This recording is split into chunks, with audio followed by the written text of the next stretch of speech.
Moi, c'est Floris Aïwadi. Donc, je suis praticien associé en gériatrie. Je suis titulaire d'un DU en médecine de la personne âgée et actuellement en cours d'un DU de coordination en gérontologie. Ce matin, j'ai le plaisir de faire un petit peu le point par rapport au syndrome confusionnel avec vous. Je nous propose qu'on suive le plan ci-après. Donc, on va faire une brève introduction. On verra ensuite les généralités. On abordera ensuite la question du diagnostic positif du syndrome confusionnel. On verra après quoi il ne faut pas le confondre. Ensuite viendra la démarche étiologique, puis la prise en charge. Et nous allons finir par une conclusion. Alors, le syndrome confusionnel, c'est une urgence médicale, comme elle a rappelé tout à l'heure. Elle est très fréquente chez la personne âgée. Euh, Elle constitue en fait un dysfonctionnement du système au niveau cérébral qui s'installe de façon aiguë et dont l'installation est assez rapide. Et ce qui fait c'est qu'elle est associée en fait à un risque majeur de mortalité. Le syndrome confusionnel, en fait, comme on peut le dire, c'est en fait la face visible de l'iceberg. Donc, en fait, en dessous, ça peut cacher plusieurs pathologies. Donc,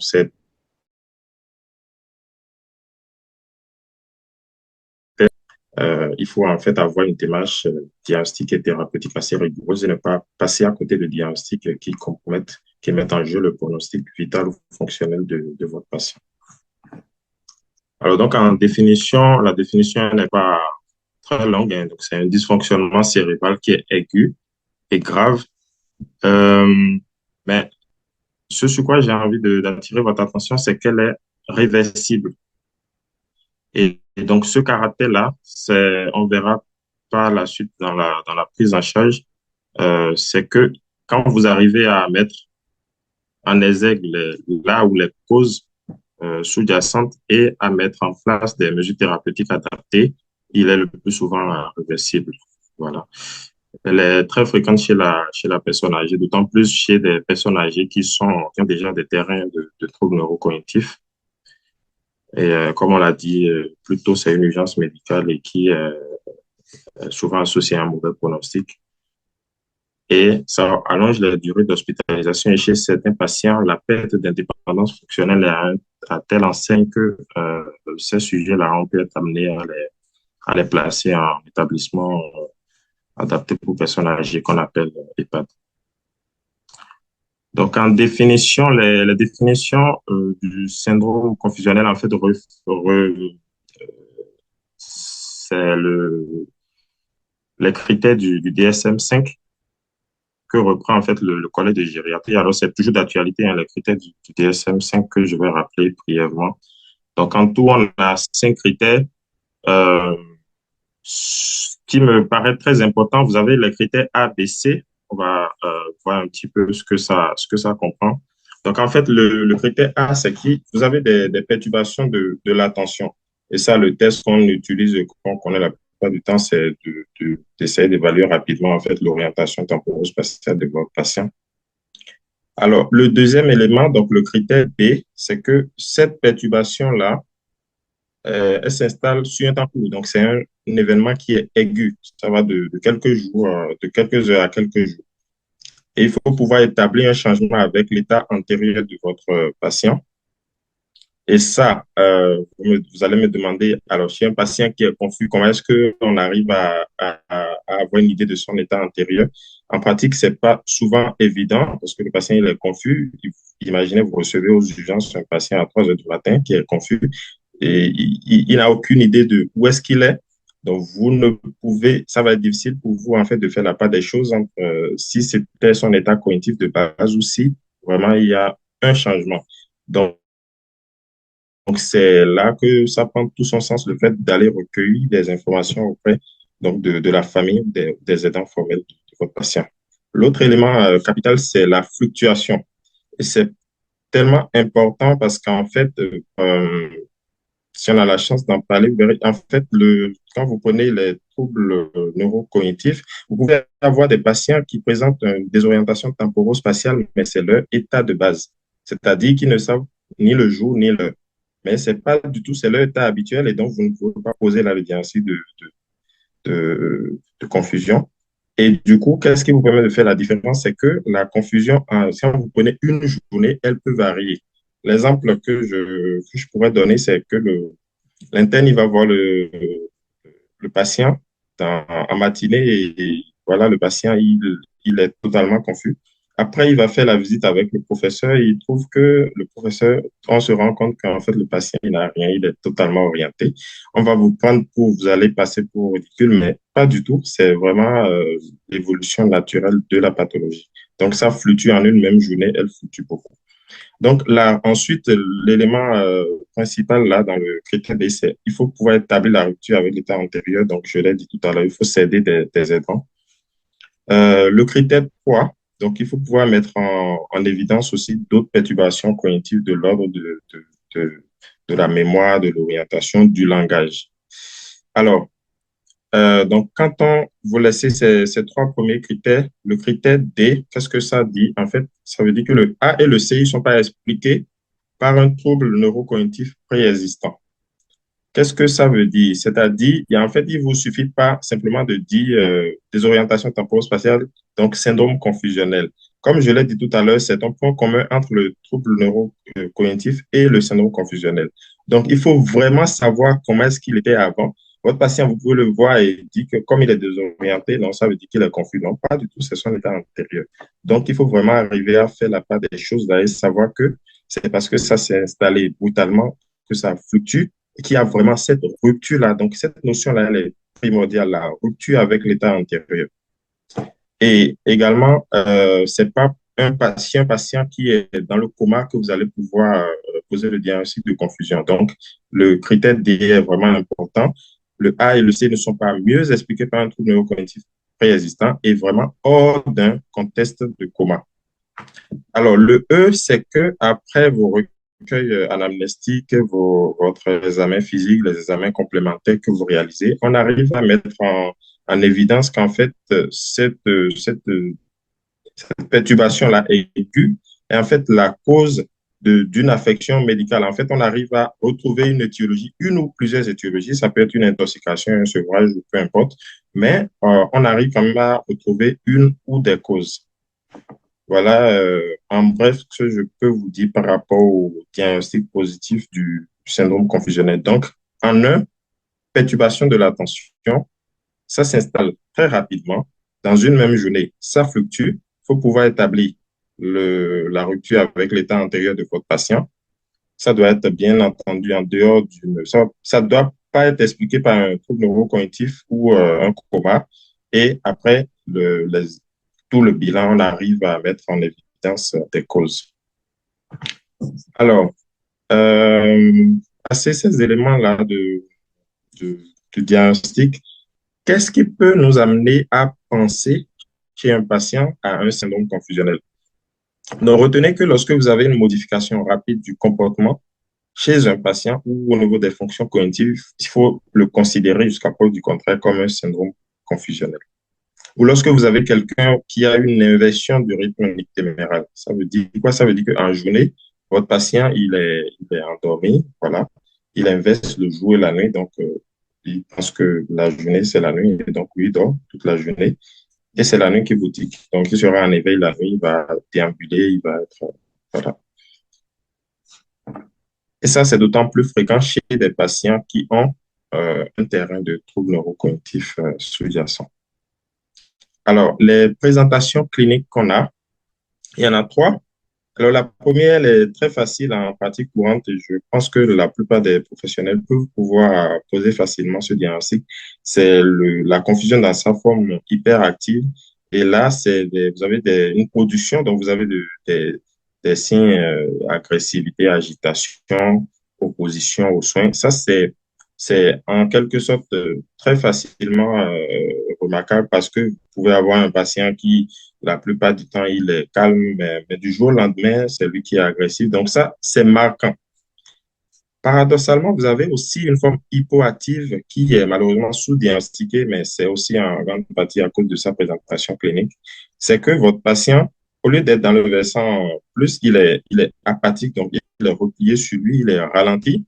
Et malheureusement, sous, dans certains milieux, on prend ça pour, en fait, le personnel trouve que, bon, comme il est tranquille, bon, il nous laisse, il ne nous dérange pas, on nous griffe, mais c'est une erreur, il faut faire attention, ça peut masquer en fait une grosse pathologie. Donc, il faut vraiment être attentif quand vous avez un patient qui d'habitude participe aux soins, si, à supposer qu'il est un résident d'une EHPAD et qu'il participe aux activités du jour au lendemain, il commence à être distant, apathique.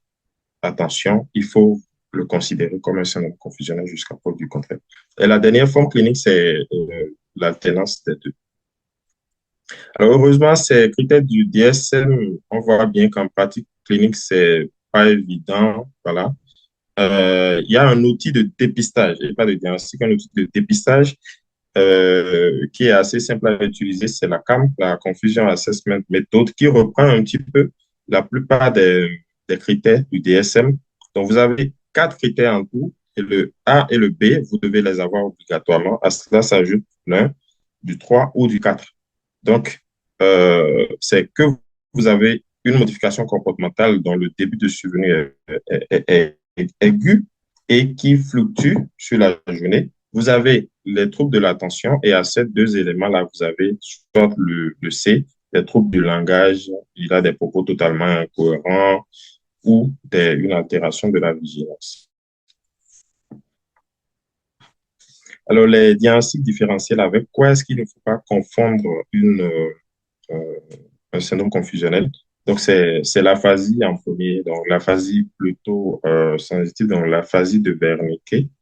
Donc, le patient, il comprend pas du tout ce que vous lui dites. Du coup, il est irrité. Et s'il est irrité, il va devenir agressif et tout. Donc, voilà, on va le prendre à tort pour syndrome confusionnel. Mais c'est l'aphasie et il faut faire vraiment attention à cette présentation clinique parce que l'aphasie peut rentrer dans la symptomatologie d'un accident vasculaire cérébral. Donc, si elle suivie de façon brutale, il ne faut pas hésiter à faire le bilan dédié. Décompensation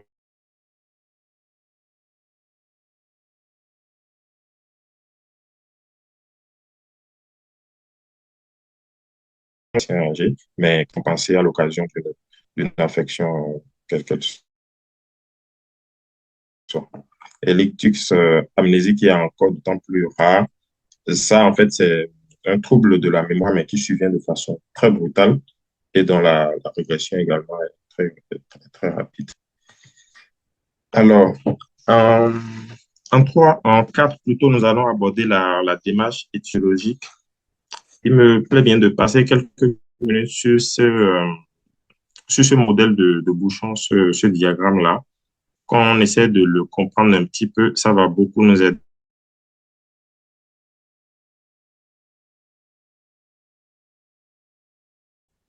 Voilà. Alors, donc, vous avez ce modèle de bouchon qui peut s'appliquer non seulement pour la confusion, mais pour beaucoup de syndromes gériatriques et même pour beaucoup de pathologies somatiques euh, chez la personne âgée.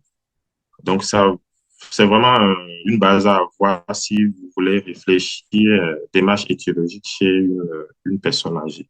Alors, en abscisse, on a donc l'âge de notre patient qui va de 0 à 100 ou plus.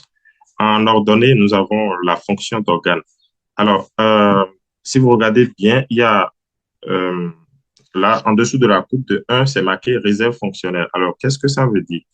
La plupart des organes, quand vous prenez le système nerveux, le système cardio-rénal et tout, il y a ce qui relève du poids du vieillissement. Et la réserve fonctionnelle, c'est en fait c'est ce qui est résiduel après ce poids-là de l'âge. Donc, en fait, pour caricaturer, dites-vous que quand vous avez une personne âgée, il porte un sac au dos et derrière, en fait, il y a à la fois l'effet cumulé de son âge, la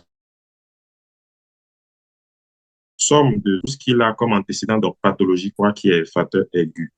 Donc, pour aller plus en profondeur dans cela, vous voyez, quand vous prenez de notre patient, vous verrez que la courbe, au fil de l'âge, la courbe, elle décroît, mais sans jamais toucher la ligne de le seuil d'insuffisance qui est marqué en tiret rouge. Donc, ce seuil-là n'est pas atteint. Ça veut dire quoi concrètement? Ça veut dire qu'en fait, l'âge seul n'explique pas une décompensation aiguë. L'âge l'âge avancé n'est pas une maladie. C'est l'évolution naturelle. Donc, en fait, de se dire qu'un patient est confus parce qu'il est âgé, non. L'âge seul, vous voyez bien, jusqu'à 100 ans, il n'y a pas de cassure de la courbe. Alors, en deux, vous avez le 2 qui est la réponse qui est antécédente de votre patient. Et donc, vous verrez bien que cette cassure de la courbe, vous avez une cassure de la courbe qui survient précocement. Voilà. On veut dire quoi? À âge égal, quand vous prenez deux patients, dont l'un n'a que l'âge et n'a aucun antécédent, le patient qui a des antécédents sera plus sujet de faire une décompensation aiguë que votre patient qui n'a que le vieillissement physiologique.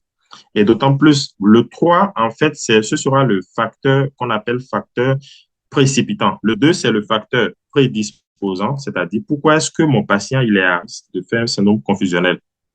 Et le 3 c'est l'événement aigu. Pourquoi est-ce que mon patient a un syndrome confusionnel? C'est ça qu'il faut aller rechercher. Et donc, le 3 vous verrez, quand on fait le 1 plus le 2 plus le 3 vous voyez cette cassure de la courbe là, elle survient très rapidement. Et la flèche, elle est quasiment verticale qui vous dit que, en fait, quand il y a un événement aigu chez un patient qui a l'âge et qui a des comorbidités, eh bien, il va faire une décompensation très rapide.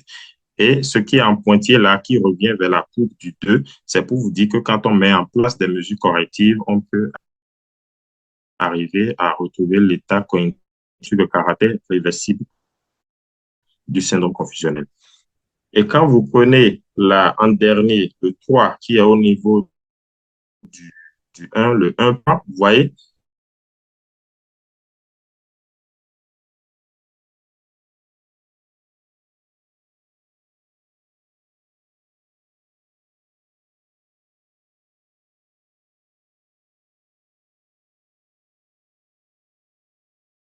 quand on veut réfléchir euh, cause de syndrome confusionnel, il faut partir non seulement de l'âge, il faut partir des raisons pour lesquelles mon patient il est à risque d'être confus et il faut enfin rechercher des,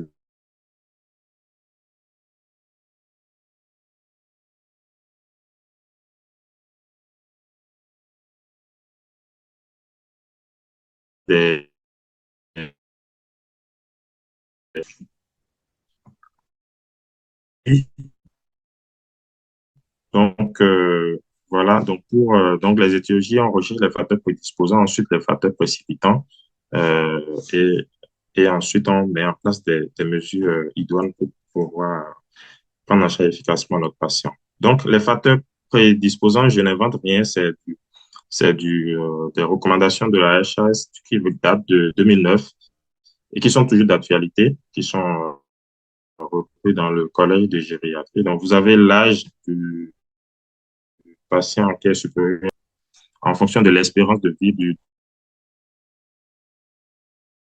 patient qui a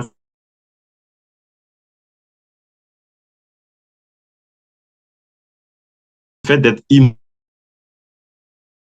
immobilisé, de rester longtemps au sol ou peu importe, d'être immobilisé. Ça prédispose à avoir un syndrome confusionnel. Et on dit c'est aggravé par la contention physique, c'est-à-dire la contention physique, on le verra plus tard, mais il faut savoir que c'est un facteur qui prédispose un patient à être confus, mais ça aggrave également une confusion s'il y en a. Ensuite, ça peut paraître anodin chez des visuels ou auditifs peut être source de confusion. Le fait d'avoir plusieurs pathologies, de comorbidité multiples, la dénutrition, plusieurs médicaments, la HAS définit polymédication de plus de 4 médicaments, donc à partir du cinquième. Les antécédents de confusion, donc un patient qui est déjà confus, il est à risque de présenter une confusion. Les troubles de l'humeur, l'état dépressif. Un élément qu'il ne faut pas négliger, c'est l'éthylisme chronique. Alors, ça, vous voyez bien qu'il y a des éléments sur lesquels on peut agir et d'autres sur lesquels non. L'âge, on ne peut pas agir sur l'âge. Le trouble neurocognitif, il n'y a pas de traitement curatif. Donc, c'est ceux sur lesquels on peut agir qu'on prendra en charge dans la prise en charge. Et donc, après avoir vu les facteurs qui prédisposent, on va maintenant rechercher les éléments, c'est-à-dire le toit de notre modèle de bouchon qu'on a vu tout à l'heure. Donc, c'est là que ça devient intéressant. Il faut se dire que la personne âgée, il y a tellement d'étiologies, il y a tellement d'éléments qui peuvent faire qu'il décompense. Et, euh, et donc, ce qu'on a vu tout à l'heure, la réserve euh, cognitive, dites-vous que plus la réserve cognitive de votre patient est faible, il va falloir en fait un événement aigu de peu. Quand il a une bonne réserve cognitive, il va falloir un événement très fort pour qu'il puisse décompenser. Pour donner des exemples en termes trucs là, quelqu'un qui a une réserve cognitive faible, en fait, un changement de cadre de vie peut faire qu'il fasse un syndrome confusionnel. Et de l'autre côté, quelqu'un qui a une bonne réserve, qu'il faut peut-être un truc comme un AVC ou voilà, pour qu'il puisse décompenser. Donc, pour reprendre rapidement les éléments que vous connaissez déjà au niveau infectieux, c'est chez la personne âgée, les principaux foyers infectieux, c'est pulmonaire, urinaire et digestif, mais vous pouvez aussi avoir toutes sortes d'infections. La iatrogénie, c'est vraiment une hantise pour les gériatres. Donc, on est très regardant pour tout ce qui concerne les médicaments et ce qui est charge anticholinergique des médicaments. Il y a des médicaments qui peuvent vous sembler anodins dans cette liste-là, mais qui ont une charge anticholinergique très élevée. Donc, il faut faire attention et évaluer à chaque fois le bénéfice-risque. Donc, en tête de file, vous avez bien entendu les psychotropes, les benzodiazépines et tout, les antiparkinsoniens. Vous avez les antalgiques de palier 2 ou 3. Vous avez les antihistaminiques. Alors, un élément qui n'est pas anodin qu'on voit fréquemment sur plusieurs ordonnances, c'est les antihypertenseurs centraux qui ne sont pas anodins, qu'on n'aime pas trop en gériatrie. Il y a des médicaments également qu'on utilise beaucoup et qu'on voit sur beaucoup d'ordonnances de médecins traitants, c'est ce qu'on appelle les antispasmodiques de l'instabilité vésicale qui sont utilisés dans euh, l'incontinence urinaire, donc tout ce qui est ditropan, vésiceur, voilà, ils sont à risque de confusion.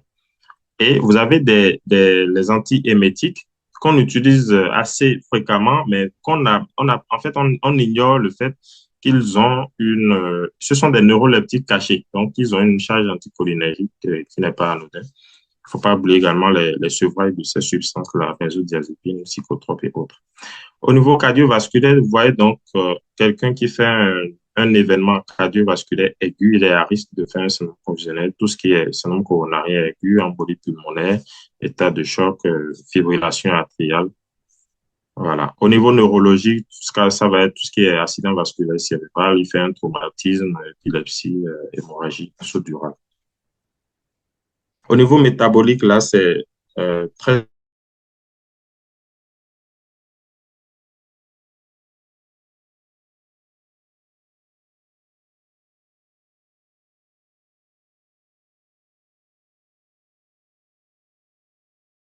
important.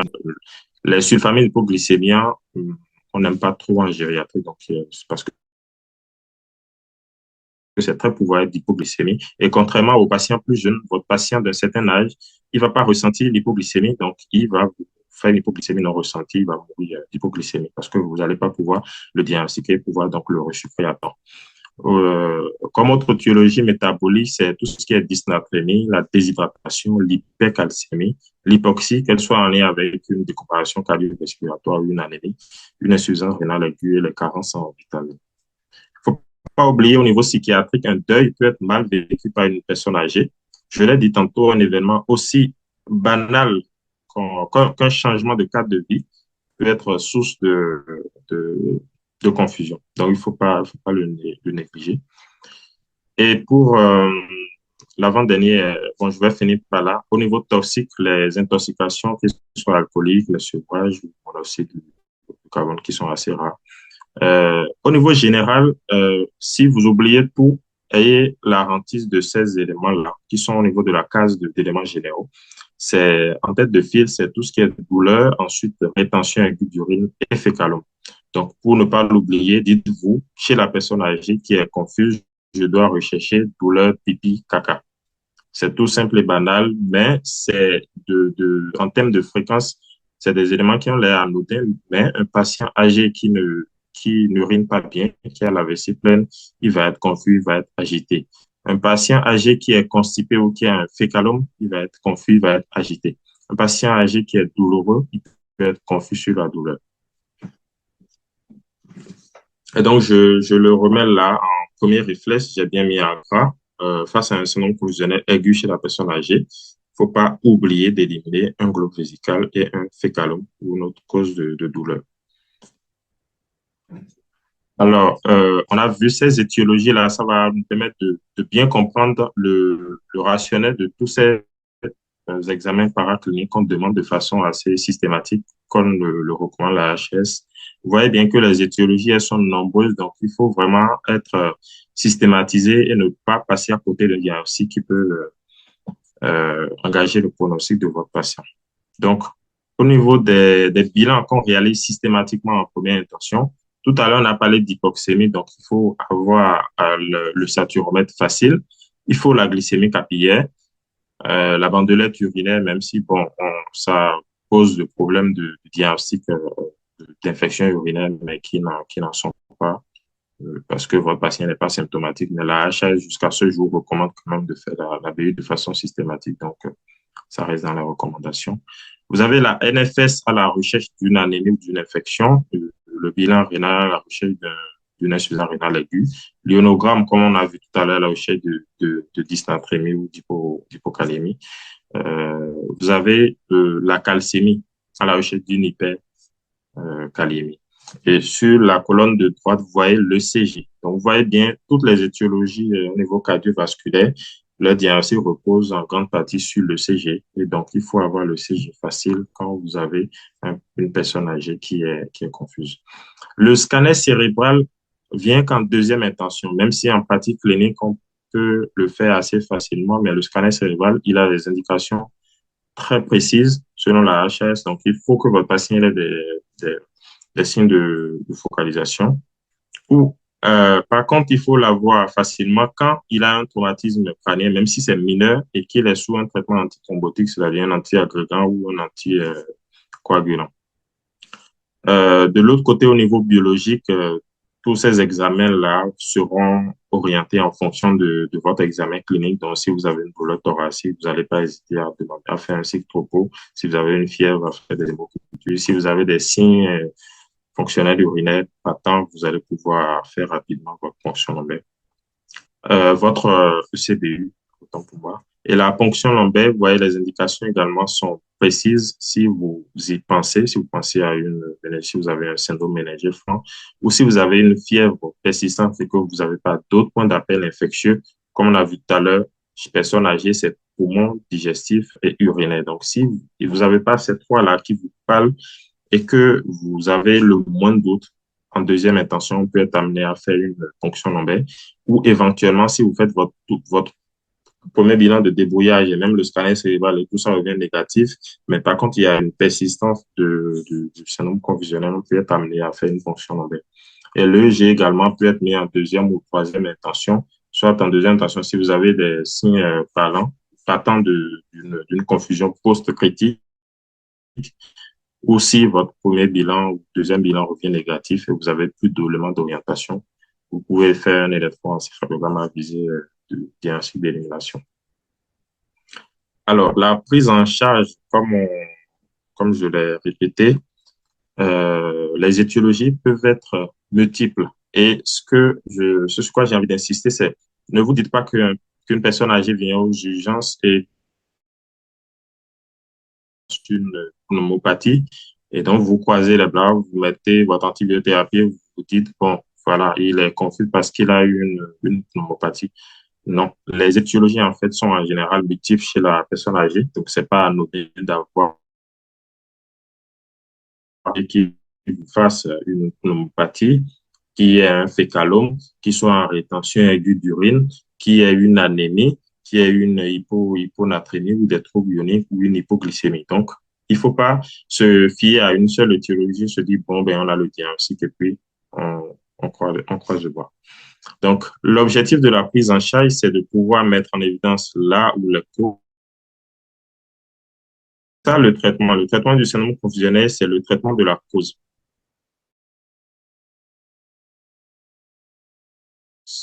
Ça peut durer, la sortie là de ce syndrome confusionnel peut durer chez un patient à l'autre, mais toujours est-il que quand on arrive à pointer du doigt l'étiologie ou les étiologies et qu'on met en place ce traitement, il y a des critères de ce genre de patient lorsque vous sentez que le pronostic vital ou fonctionnel est engagé, et ça va dépendre de l'étiologie que vous suspectez comme étant la cause. Lorsque vous avez des facteurs précipitants qui nécessitent une prise en charge immédiate, si vous avez une suspicion d'AVC, ça ne peut pas se faire à la maison. Pour son entourage, il faut l'hospitaliser. Si il est tellement agité qu'il ne se laisse pas faire pour faire les examens, que ce soit les prises de sang ou la réalisation d'examens paracliniques, il faut l'hospitaliser. Et s'il y a personne, il est tout seul, isolé chez lui, il faut pas laisser une personne âgée qui est confuse tout seul parce que voilà, il peut tomber, il peut avoir plein de complications là-dessus. Donc, pour reprendre un petit peu, donc le gage d'une évolution la plus courte possible sera le traitement du ou des facteurs précipitants, bien prendre en compte tous les facteurs déclenchants existants secondairement les facteurs prédisposants, comme on a vu donc le 2, qui sont modifiables parce que ils ne sont pas tous modifiables malheureusement. Les conséquences, imaginez une personne âgée qui est confuse et qui chute, qui reste longtemps au sol, toutes les complications de la station au sol prolongée que vous connaissez, donc il faudra les prendre également en charge. Euh, un point important également, c'est pas parce qu'un patient est confus qu'il faut tout de suite le mettre des médicaments pour le sédater ou le contentionner. Non. Quand vous traitez la cause, c'est vrai qu'il sera agité et qu'il va peut-être gêner les soignants dans la réalisation de leurs soins, mais les mesures médicamenteuses ne sont pas systématiques. Donc, il y a des traitements qui ont fait leur preuve et dans des revues assez importantes et qui, même dans euh, de grosses études. Donc, en fait, ils ont fait leur preuve. C'est des mesures toutes simples, mais qui valent le coup d'être essayées dans un premier temps avant de passer aux médicaments. Donc, vous êtes bien d'accord avec moi, un patient qui est confus, on ne va pas le mettre dans une chambre double. Idéalement, il faut pouvoir le mettre dans une chambre seule, bien éclairée. Il faut limiter le risque de fugue. Faut, parfois, il suffit juste de la présence de leurs proches pour pouvoir les rassurer. Il faut que nous, personnels soignants, soient attentifs et on ait une attitude apaisante. Il faut lutter contre l'isolement sensoriel, comme on l'a vu. Donc, s'ils ont des appareils auditifs, il faut les leur ramener. S'ils ont des lunettes, il faut les ramener également. Il faut favoriser la reprise des repères temporaux spatiaux. Donc, dans leur chambre, il faut pouvoir le mettre un calendrier, une horloge. Et lorsque vous passez les voir, vous vous présentez à chaque fois. Moi, c'est docteur Si. Est-ce que vous pouvez me dire la date d'aujourd'hui? Et puis, il essaie de se rappeler. Ça leur permet de retrouver leurs repères. Parfois, on peut même demander aux familles de leur apporter des éléments qui leur permettent de se sentir comme chez eux. Comme ça facilite la reprise des repères temporaux-spatiaux. Il faut pouvoir bien les hydrater. Et une chose importante, autant chez une personne plus jeune, la perfusion ou le sondage, ça peut vous paraître des actes anodins quand l'indication est posée, mais il faut se dire que c'est des actes invasifs et qui, chez une personne âgée qui est confuse, il faut toujours se dire, est-ce que cette perfusion-là, est-ce que ça vaut le coup? Parfois, on peut être amené à adapter les formes galéniques. Si c'est peut-être une hydratation, on peut la mettre en sous-cutanée la nuit. Donc, le sondage aussi, voilà, il est confus, donc il ne sait pas ce qu'il fait. Il peut arracher sa sonde avec toutes les complications que vous connaissez. Donc, il faut faire attention à cela. Alors, donc, c'est donc en troisième position que vient les traitements. On a vu en un, la correction de là ou des causes, en deux, la mise en place de ces mesures simples là, non médicamenteuses, et en trois, donc si vous voyez qu'il y a une persistance de ce syndrome avec peut-être de l'anxiété majeure, de l'agitation, voire de l'agressivité, qu'elle soit physique ou verbale ou physique, il faut à ce moment-là penser à l'introduction de traitement. Et chez la personne âgée, il faut toujours se dire que c'est la plus petite dose, le traitement qui est la demi-vie la plus petite, parce qu'on parle de benzodiazépine. Tout à l'heure, vous avez bien vu qu'ils ont une charge anticholinergique élevée. Donc, petite dose, demi-vie la plus courte possible, augmentation progressive.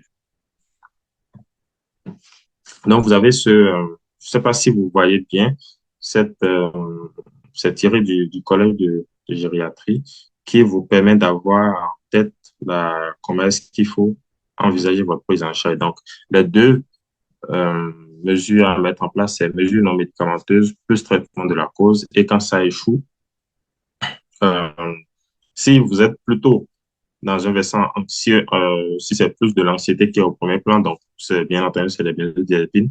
Et les deux qui ont la demi-vie la plus courte, c'est le Cirestar, donc ça dépend ou l'alprazolam. Donc, vous voyez, il faut commencer à petite dose en fonction du poids de votre patient. On peut être amené à commencer le Cirestar par du demi-comprimé, par exemple, et réévaluer après.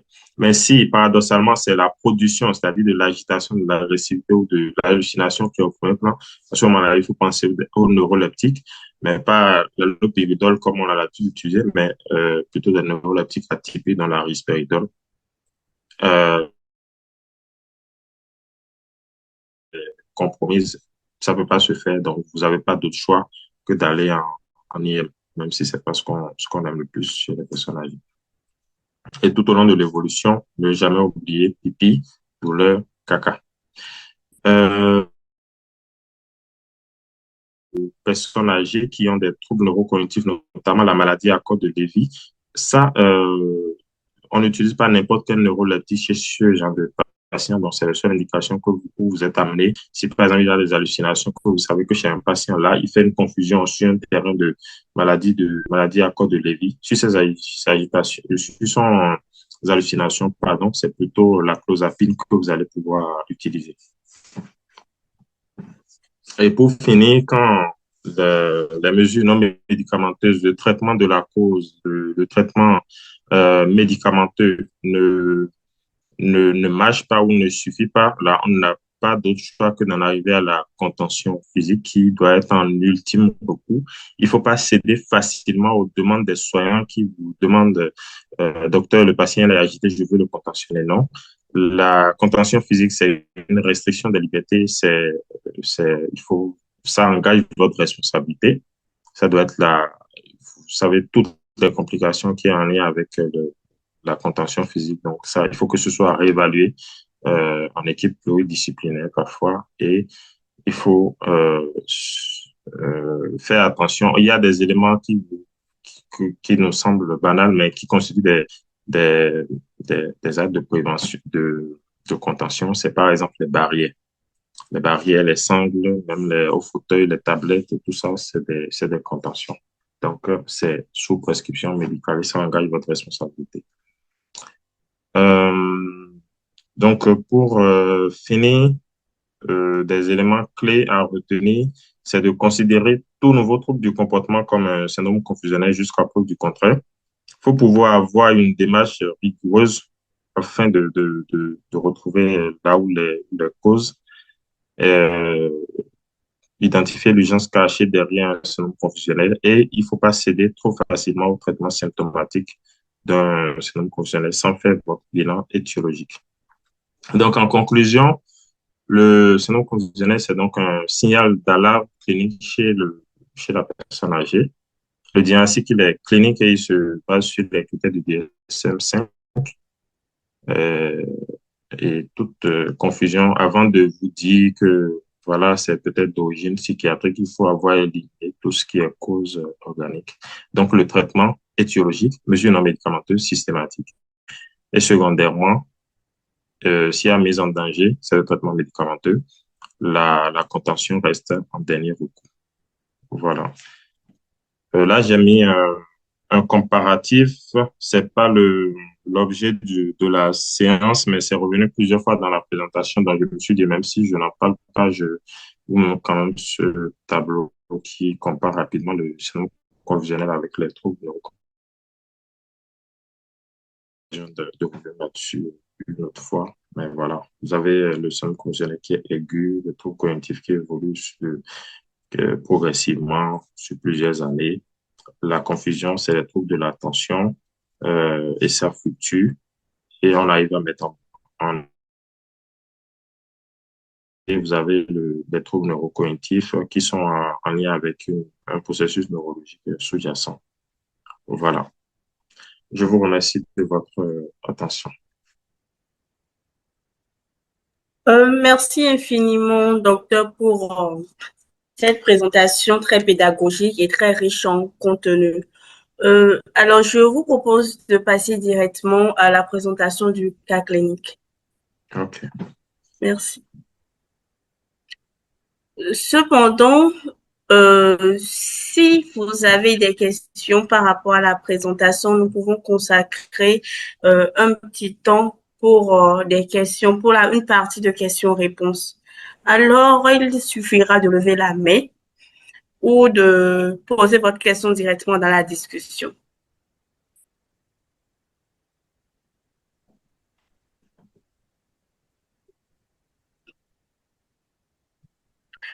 Ok, monsieur ou madame Berson, bonjour, j'espère que vous allez bien. Vous avez la parole. Ok, bonjour docteur, vous m'entendez? Oui, Oui, je très vous bien. reçois. D'accord. Je m'appelle Berson, je suis un pédiatre, je suis en RDC. C'est pour moi un grand plaisir de suivre ce webinaire, bien que je suis entré en retard, j'ai trouvé vous étiez déjà loin, je ne me suis pas retrouvé du tout. Je voudrais seulement, et c'est pas une question, c'est juste une préoccupation. Je voudrais savoir si vous avez un groupe WhatsApp comme ça, vous pouvez nous aider à nous intégrer pour que pour vos prochains webinaires, qu'on ne puisse pas commencer en retard. D'accord.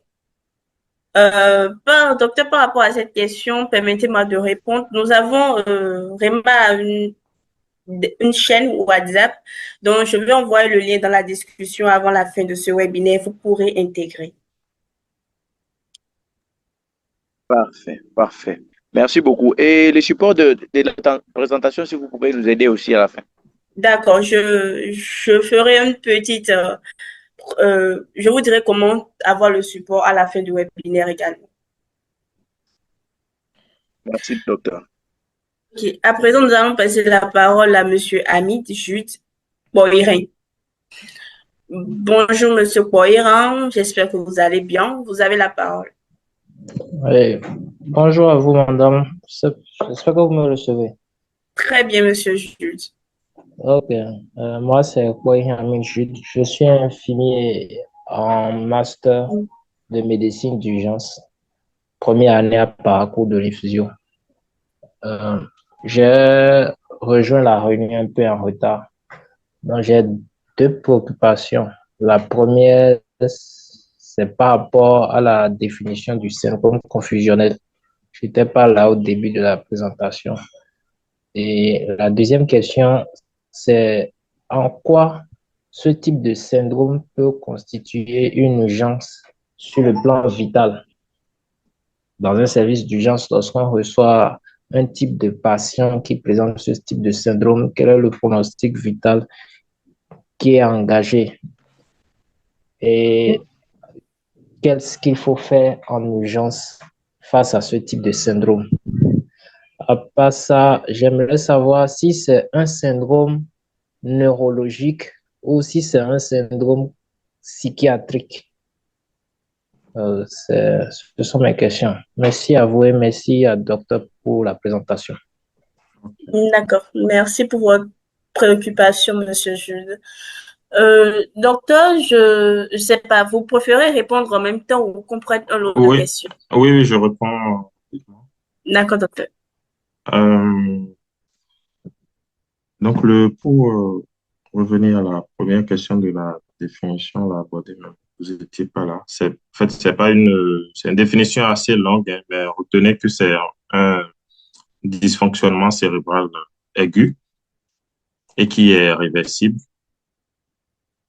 voilà, qui survient de façon brutale et qui est très fréquente chez la personne âgée. Alors, en quoi est-ce qu'elle constitue une urgence? Je l'ai dit un petit peu. Alors, l'urgence, on peut pas l'apprécier. Il n'y a pas euh, c'est en fonction du contexte, c'est en fonction en fait de la cause de ce pourquoi vous avez le syndrome confusionnel. Le syndrome confusionnel, comme le nom l'indique, c'est qu'un syndrome. Donc, en fait, c'est le reflet de quelque chose qui se passe en dessous. Si vous voulez caricaturer, vous avez le syndrome confusionnel qui représente la face que vous voyez de l'iceberg, mais en dessous, c'est ça les causes. Donc, l'urgence, en fait, va dépendre de la pathologie ce pourquoi votre patient il est confus. Une confusion sur une rétention aiguë d'urine n'est pas la même chose qu'une confusion sur un AVC ou sur une confusion sur un syndrome coronarien aigu. Donc, si vous êtes aux urgences, votre patient, il peut être confus sur une infection, un sepsis, un fécalome, tout ce que vous voulez, tout ce qu'on a énuméré comme étiologie là. Et donc, en fait, le pronostic vital de votre patient va dépendre du pronostic vital de cette pathologie qui explique le syndrome confusionnel. Alors, est-ce que c'est neuro ou c'est psychiatrique? Vous l'avez bien vu là que le syndrome confusionnel, c'est le reflet de plusieurs pathologies. Et dans la conclusion, j'ai bien dit il faut penser organicité jusqu'à preuve du contraire.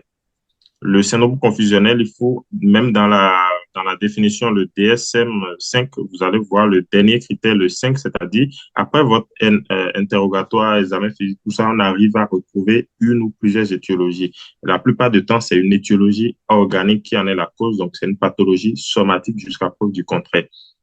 Elle peut survenir suite à une décompensation de pathologies psychiatriques, comme on l'a vu dans les étiologies, mais la majeure partie du cas, on retrouve une étiologie organique. Voilà. D'accord, docteur. Merci infiniment pour vos éléments de réponse. Nous allons à présent passer la parole au docteur Milimouno. Milimouno. Toutes mes excuses pour si j'ai mal prononcé le nom. Docteur, vous avez la parole. Ok, c'est bien prononcé, madame. Bonjour et merci beaucoup à docteur pour sa présentation. Moi, je suis docteur Milimono Tambadisi. Je suis médecin économiste. Je réside en Guinée. Et ma question est la suivante. Parce que dans les explications du docteur, en ce qui concerne tous les facteurs étiologiques qui peuvent entraîner un syndrome confusionnel chez un sujet âgé, sont aussi susceptibles d'entraîner une confusion chez un sujet jeune. Est-ce que nous pouvions aussi parler du syndrome confusionnel chez des sujets jeunes, uniquement, ou bien c'est uniquement chez des sujets âgés? Bien vrai que l'un des critères pour le syndrome confusionnel, le docteur l'a bien expliqué, il y a l'âge qui fait partie. Mais en tenant compte de ces facteurs étiologiques, et ces facteurs peuvent aussi entraîner une confusion, un syndrome confusionnel chez un sujet jeune. Est-ce que nous pouvions parler du syndrome confusionnel chez un sujet jeune? Merci, docteur. C'était ça, moi, mes inquiétudes. Ok, je vous remercie, docteur Mehdi Mouno. Euh, Totalement, hein, le syndrome confusionnel, c'est, comme on le dit, la fréquence est très élevée chez la personne âgée parce que, comme je aussi vous rappeler du modèle de Bouchon, la personne âgée a plus une fragilité cognitive. Donc, du fait du poids, de l'âge, du fait du poids de ses pathologies chroniques, c'est-à-dire de ses antécédents, il a une réserve cognitive qui est plus faible. Donc, si vous prenez un patient qui a 90 ans, qui a qui est polypathologique. Et si vous prenez un sujet jeune qui a 45 ans et qui n'a aucun antécédent, vous voyez bien que la réserve cognitive de votre sujet jeune, elle est très élevée. Donc, pour que lui puisse casser la courbe et faire un syndrome confusionnel, il va vraiment falloir un événement aigu d'une certaine intensité. Alors que chez votre sujet jeune, il suffit juste qu'il fasse un voyage ou que vous changez des éléments de repère dans sa chambre ou qu'il fasse une petite grippe, un COVID, une anémie, peu importe tout ce que vous voulez, un événement qui peut paraître banal chez le patient plus jeune, il va rapidement décompenser chez la personne âgée. Donc, c'est juste cette réserve cognitive-là faible chez la personne âgée qui fait qu'elle est plus fréquente, mais c'est pas une pathologie qui est exclusive, qui est juste, qui se voit juste chez la personne âgée. Non, le syndrome confusionnel existe bel et bien chez le sujet plus jeune, mais à une proportion beaucoup plus faible. D'accord, merci infiniment, docteur, pour votre réponse. Nous allons à présent passer la parole à M. Samson Tekba. Et bonjour, Madame Azatatou. Et je remercie aussi, je remercie aussi docteur pour sa brillante présentation. J'ai quelques préoccupations, notamment la première concerne le syndrome confusionnel. J'aimerais savoir, docteur, il y a une affirmation qui dit que tout syndrome confusionnel fébrile est une méningoencéphalite jusqu'à preuve du contraire. Je ne sais pas si dans votre service aussi vous avez eu ce genre de cas et que vous appuyez aussi sur cette affirmation pour pouvoir poser ce diagnostic. Et secondo, j'aimerais savoir aussi si les hallucinations et délires font partie du syndrome confusionnel. Je vous remercie. Alors, je vous remercie pour votre question.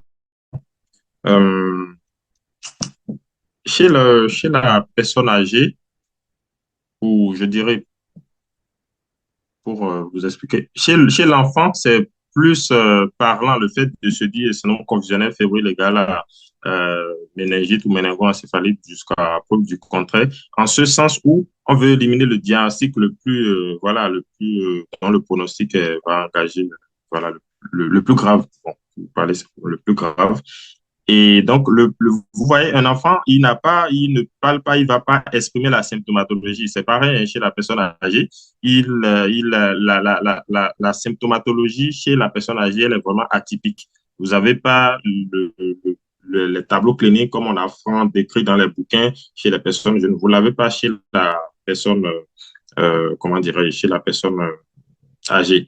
Donc, aux deux âges extrêmes de la vie, les diagnostics, vu que les tableaux cliniques sont assez bâtards, on peut avoir ce genre d'axiome, mais c'est plus parlant, c'est plus le cas de la pédiatrie. En gériatrie, vous avez plusieurs personnes âgées qui ont, si vous n'avez pas un syndrome méningé fort, si vous n'avez rien qui vous oriente vers une méningite ou une méningoencéphalite, c'est pas la peine de l'évoquer en première intention. C'est pas, et vous voyez bien la place qu'occupe la ponction lombaire dans les examens à réaliser en cas de suspicion de syndrome confusionnel. C'est si vous avez un syndrome méningé franc ou si vous avez une fièvre inexpliquée chez une personne âgée qui est confuse et que vous n'avez rien d'autre pour expliquer cette fièvre, aucun autre point d'appel infectieux pour expliquer cela, que vous retenez, vous pensez à la méningite ou méningoencéphalite, donc vous allez à la PL. Mais cette axiome, je pense qu'elle est plus valable en pédiatrie. Voilà. Et votre troisième question par rapport aux hallucinations ou au délire. Alors, les hallucinations, c'est des signes, c'est des symptômes. Ça peut se retrouver dans plusieurs pathologies. On a parlé de troubles du comportement. Votre patient, il peut délirer, mais c'est pas des éléments pathognomoniques du syndrome confusionnel. Dans les troubles neurocognitifs comme la maladie à corps de Lévy, où vous avez des hallucinations visuelles qui font partie des critères cardinaux du syndrome de la maladie à corps de Lévy, par exemple. Et le délit, ça peut survenir chez un patient qui a des antécédents psychiatriques ou quelqu'un peut délirer. Ça peut être la manifestation de votre syndrome confusionnel. Et même quand vous prenez les troubles neurocognitifs, le délit fait partie il y a une échelle qui permet d'évaluer, en fait, ce qui est trouble du comportement chez des personnes âgées présentant des troubles neurocognitifs qu'on appelle le NPI, Neuropsychiatric Inventory. Vous verrez après. Et là-dedans, les symptômes qu'on décrit, vous avez des hallucinations, vous avez des délits. Donc, délit, hallucination, ça peut être à la fois des manifestations aiguës pendant un syndrome professionnel. Ça fait partie d'un trouble de trouble du comportement chez un patient ayant des troubles neurocognitifs évolués, comme ça peut s'intégrer dans une affection psychiatrique. Donc, c'est pas pathognomonique de la confusion. D'accord, J'espère docteur. avoir répondu à votre question. Oui, je Oui, c'est pense. bon, merci, docteur. Merci, merci. D'accord. Merci infiniment, docteur, pour vos réponses et tous ces éclaircissements. Dans la discussion, nous avons Madame Farida qui vous remercie en premier lieu pour la présentation, pour votre présentation. Et voudrait savoir, est-ce que devant un cas faisant penser à une confusion, nous pouvons seulement faire le dépistage avec la CAM uniquement? Merci, Madame Farida. Oui, c'est tout l'intérêt des tests de dépistage. C'est-à-dire la passation de ce genre de test, elle est très rapide. Tant que vous avez vos critères, vous y pensez. Et ensuite, si il y a un médecin, vous lui dites, ah, tiens, je pense à un syndrome confusionnel, et puis lui, il vient, il confirme le diagnostic. Vous allez voir dans la mesure non médicamenteuse, on parle de formation des équipes au dépistage. Donc, c'est ça, en fait. Parce que dans des structures qui ont plusieurs patients, plusieurs résidents, par exemple, n'attendez pas que ce soit le médecin qui vienne poser des instructions professionnelles. Si tout le monde, que ce soit infirmier, aide-soignant, tout le monde, on est capable de dépister le syndrome confusionnel, de remonter l'information au médecin qui s'occupe du patient, c'est l'objectif. Donc, oui, c'est des, il faut pouvoir le dépister et remonter l'information pour qu'une prise en charge urgente soit entreprise. D'accord, docteur. Merci infiniment pour vos éclaircissements. Nous avons docteur Glody qui vous remercie également pour la présentation. Je voulais savoir si, devant un cas de confusion, si on ne retrouve pas la cause, est-ce qu'on peut la considérer comme une entité psychiatrique? OK. Alors, madame, j'ai pas entendu le nom, excusez-moi. Euh, Docteur Glody. Docteur Glody. Alors, comme je l'ai dit tantôt, la confusion, elle est les étiologies, c'est médical jusqu'à preuve du contraire. Lorsque vous avez, on parle bien de la confusion chez la personne âgée. Lorsque vous ne retrouvez votre examen, elle ne vous retrouvez pas de cause euh, patente, vous pouvez pas dire que c'est formellement une pathologie psychiatrique. Pathologie psychiatrique chez la personne âgée, le diagnostic, bon, un diagnostic de découverte d'une pathologie psychiatrique chez la personne âgée, c'est assez rare. Je ne dis pas que c'est impossible, c'est assez rare. C'est en général le patient il a déjà des antécédents. Et si vous avez le doute, vous pouvez demander une expertise psychiatrique. Mais avant de demander à un psychiatre de vous aider à poser, avant de dire qu'une confusion elle est psychiatrique, rassurez-vous d'avoir fait d'avoir balayé la plupart des étiologies. Si vraiment vous avez rien, que cette présentation clinique, elle vous oriente vraiment vers de la psychiatrie, oui, en ce moment-là, vous n'allez pas dire formellement que c'est psychiatrique. Vous demandez l'expertise d'un psychiatre, comme ça, il vient vous dire, voilà, bon, je pense que. L'autre chose qu'il ne faut pas oublier, l'histoire naturelle du syndrome confusionnel, j'ai dit tantôt que c'est réversible, mais dites-vous bien que il y a une partie des patients qui vont récidiver. Donc, il y a des patients qui vont faire un syndrome confusionnel, ils vont peut-être sortir de cet épisode-là, ils vont le refaire. Il y a d'autres qui vont mettre plus de temps ou même ne vont pas vraiment sortir de cet épisode de confusionnel quand bien même on pense avoir mis en évidence une cause. Et ce genre de cas-là, ça peut s'inscrire dans des troubles cognitifs qui étaient sous-jacents, mais qui ont été sous-diagnostiqués. D'accord? Et donc, en fait, le fait de dire qu'on n'a pas une cause aiguë, c'est directement psychiatrie. Pour moi, sais pas vraiment ça. Je dirais non. Donc, il faut faire attention. Soit il peut s'agir d'un truc psychiatrique, soit votre patient, il a fait une confusion, mais ça cachait une démence qui était sous-jacente. Et voilà. Mais que ce soit psychiatrique, vraiment, que ce soit, je dirais pas forcément le dernier recours, mais rassurez-vous d'avoir éliminé vraiment tout ce qui est organique. D'accord. Merci infiniment, docteur. À présent, nous allons passer la parole au docteur Mylène Rolon. Docteur, vous avez la parole.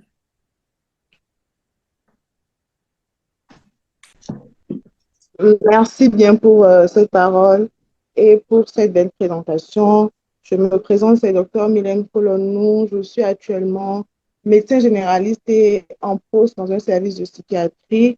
Et si j'ai pris la parole, je pense que mon intervention a été prise en compte déjà par par quelqu'un, mais je tenais quand même à poser la question d'un point de vue plus global. Il nous arrive, nous, de recevoir beaucoup de patients qu'on nous oriente en psychiatrie, mais on se rend très rapidement compte qu'il s'agit en fait d'un patient confus. Et donc, ce que nous on fait, c'est qu'on lève d'abord l'urgence vitale et ensuite on envoie le patient dans un service d'urgence. Donc, je voulais demander, est-ce que de votre expérience, il est arrivé qu'on fasse la prise en charge en fait d'un syndrome confusionnel en milieu psychiatrique purement? Voilà. Merci beaucoup, docteur, et pour ce que vous nous apportez. Ça nous aidera dans notre pratique de tous les jours. Alors, merci beaucoup, docteur. C'est une chance d'avoir une psychiatre qui intervient sur ce panel. Euh, Moi, de mon expérience, moi, j'ai eu beaucoup de refus d'admission de patients qui présentent de syndrome confusionnel directement dans des services de psychiatrie parce qu'ils exigent que vraiment faut qu'on se rassure de d'avoir éliminé vraiment ce qui est organique. Dans votre cas d'espèce, quand vous dites est-ce qu'on peut faire cette prise en charge là, je dirais oui, mais de ma petite expérience, c'est plus des patients là qui sont déjà connus de pathologies psychiatriques puis et qu'à l'occasion d'un stress aigu, ils décompensent et qu'on a quand même fait la part de ce qui est somatique et qu'on pense que là, cette présentation clinique-là, c'est potentiellement une décompensation aiguë de leur pathologie psychiatrique chronique, qu'on peut, là, il y a formellement une indication à ce qu'ils soient pris en charge dans un service de psychiatrie. Voilà. Voilà ce que je peux dire s'il y a d'autres collègues dans le panel qui ont d'autres éléments. D'accord, docteur. Merci infiniment pour votre réponse. Nous avons dans la discussion docteur Kouchedi, qui vous remercie d'abord pour la brillante présentation et sa préoccupation est la suivante. Que faire en cas de sarcopénie chez un sujet âgé présentant un syndrome confusionnel? Et peut-on retenir également le troisième âge où c'est seulement les 80 ans comme un facteur de risque en Afrique vu que l'espérance de vie ici est faible? Merci pour votre question. Docteur, comme je l'ai dit en abordant le volet des facteurs prédisposants, j'ai bien dit l'âge supérieur à 80 ans, mais à contextualiser selon l'espérance de vie sous nos cieux. L'espérance de vie en France ou aux États-Unis ou dans les pays développés, c'est pas le cas chez nous. Donc, il faut la définition de la personne âgée. Déjà, la définition de la personne âgée selon l'OMS, la définition pour admettre des personnes dans des structures, ça va de 60, 65 ans. Ça dépend vraiment. Il y a des définitions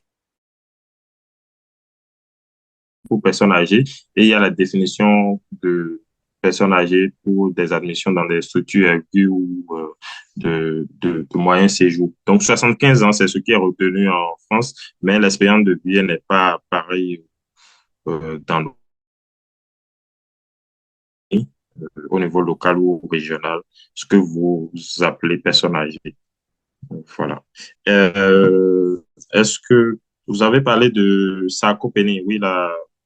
Alors, j'ai pas bien compris votre question, si vous pouvez.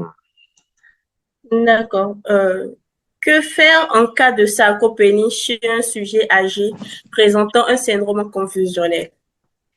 Alors, la prise en charge du syndrome conventionnel, c'est la prise en charge de la, de là ou des causes. De, la sarcopénie, c'est une diminution, par définition, une diminution de la masse et de la force musculaire.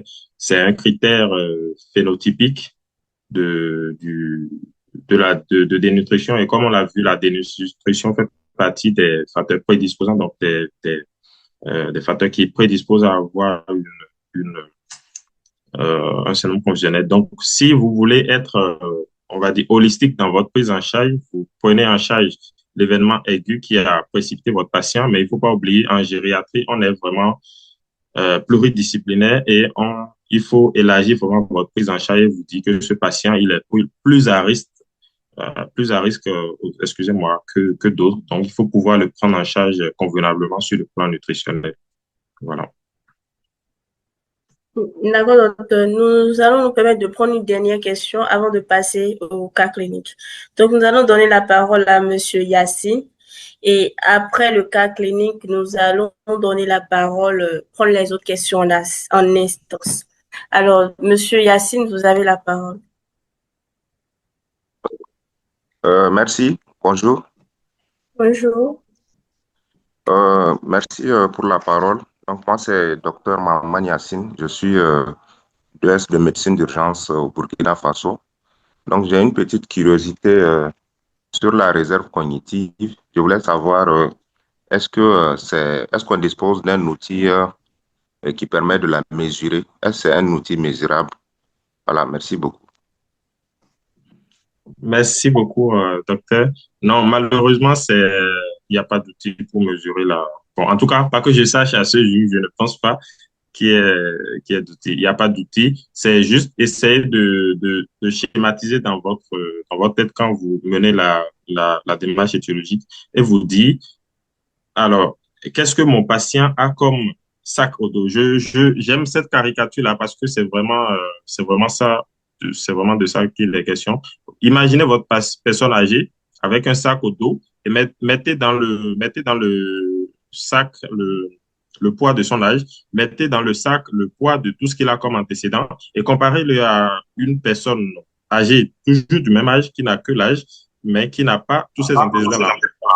Voilà. Donc, mais il n'y a rien pour mesurer ça. C'est juste se dire, avoir devant tout syndrome gériatrique, utiliser ce modèle-là et faire le 1 plus 2 plus 3 de Bouchon ou le 1 plus 3 et voir en fait à quel degré est-ce que mon patient il est fragile. Voilà. D'accord.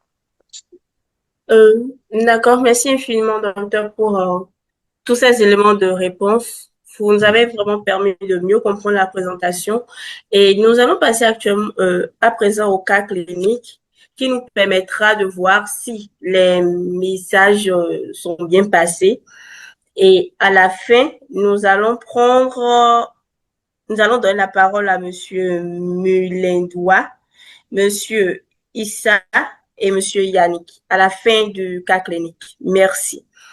Donc, docteur, si vous le permettez, nous pouvons commencer le cas clinique. OK, je vais essayer de projeter.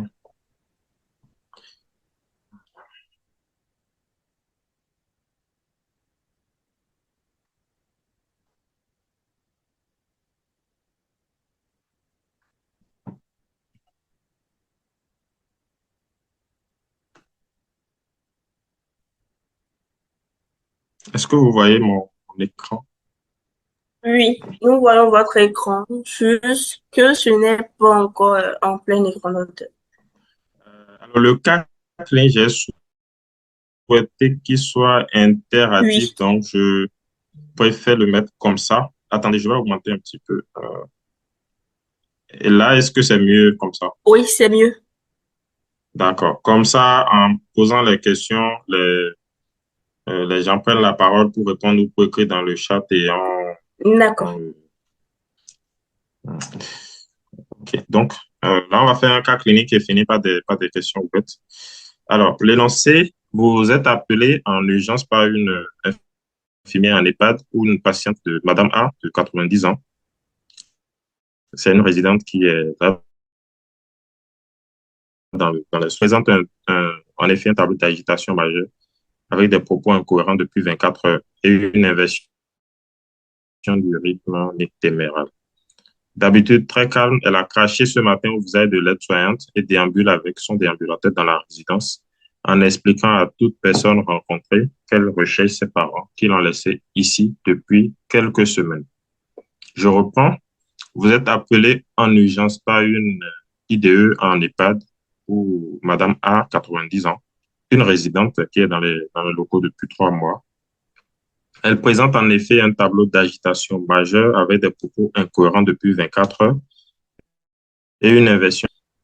Et on vous dit, d'habitude très calme, elle a même craché ce matin au visage de l'aide-soignante et déambule avec son déambulateur dans la résidence en expliquant à toute personne rencontrée qu'elle recherche ses parents qui l'ont laissé ici depuis quelques semaines.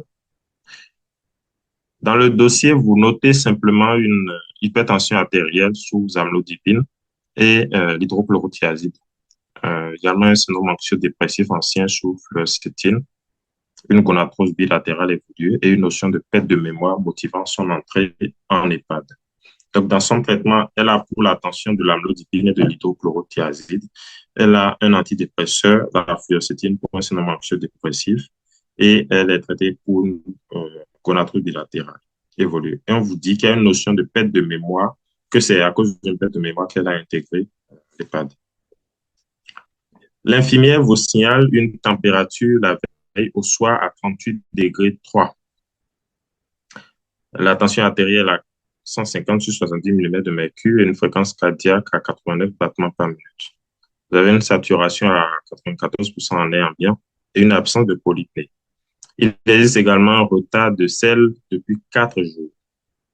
Votre examen clinique montre un bruit du cœur régulier sans souffle, des œdèmes aux membres inférieurs, discrets ne prenant pas le côté et des ronchis aux bases. L'abdomen est souple mais sensible en hypogastrie. Il n'y a pas de signe de focalisation neurologique. Le CG est sans particularité et la glycémie capillaire est à 1,3.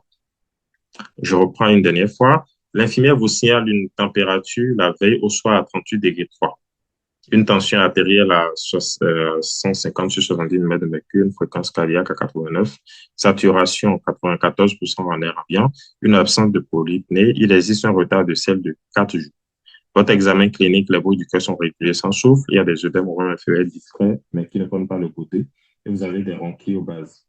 L'abdomen est souple, mais sensible en hypogastrie. Il n'y a pas de signe de focalisation neurologique. Le CG est sans particularité. Vous avez une glycémie capillaire qui est à 1,3. Quel est votre diagnostic syndromique? Ok, donc la parole vous revient. Vous pouvez directement l'écrire dans la discussion, dans le chat, ou lever la main pour prendre la parole. Ok. Monsieur Yannick, vous avez la parole. Merci pour la présentation. Excellent cas clinique afin de résumer tout le premier topo qui a été réalisé sur le syndrome confusionnel et en prélude de tout ce qui a été décrit par vos soins, je pense à un syndrome confusionnel aigu, je dirais dans sa forme hyperactive. D'accord. Merci pour votre réponse. De même, dans la discussion, nous avons le docteur Mélie Mouno qui est d'avis avec monsieur Yannick, qu'il s'agit bien évidemment d'un syndrome confusionnel. De même que monsieur Issa et monsieur Samson. Donc, Très bien, c'est parfait. Donc, on ne va pas tarder là-dessus. Tout le monde est bien d'accord que oui. c'est un syndrome confusionnel. Donc, on rappelle juste que le diagnostic, c'est clinique. Hein. Ça repose sur les critères diagnostiques du DSM, comme on l'a vu. Et donc, modification comportementale. On va repartir là-dedans. Donc, on dit agitation. Donc, ça, c'est le trouble du comportement qu'on a majeur. Donc, le docteur Yabi a été très précis en disant dans sa forme hyperactive parce que c'est l'agitation, donc c'est la production et que ça évolue depuis 24 heures. Donc, c'est aigu. On a une inversion du rythme téméral dont on a parlé. L'étude très calme. Le mot d'habitude prend tout son sens. Donc, il faut savoir lire les énoncés. Le mot d'habitude prend tout son sens. Ça veut dire qu'il y a une rupture avec l'état antérieur. Donc là, on n'a plus besoin d'aller questionner qui que ce soit. On a déjà le mot qui est là. D'habitude, très calme. Voilà. Donc, plus rien à compléter. Alors, comment complétez-vous votre examen clinique? 2 éléments. On va revenir sur l'énoncé. Comment complétez-vous votre examen? Voilà l'examen clinique. Comment complétez-vous l'examen clinique? 2 éléments. Ok, nous avons une main levée. Monsieur Yannick, vous avez la parole. Élément clinique, vous avez dit, hein, je penserais à la recherche d'une rétention aiguë d'urine et à un toucher rectal, à la recherche d'un fécalome. D'accord. Merci pour vos réponses. Dans la discussion, nous avons Madame Kabirat qui a parlé de bladder scan. Nous avons l'utilisateur de la Mac iPhone, un toucher rectal et un blazer scan également.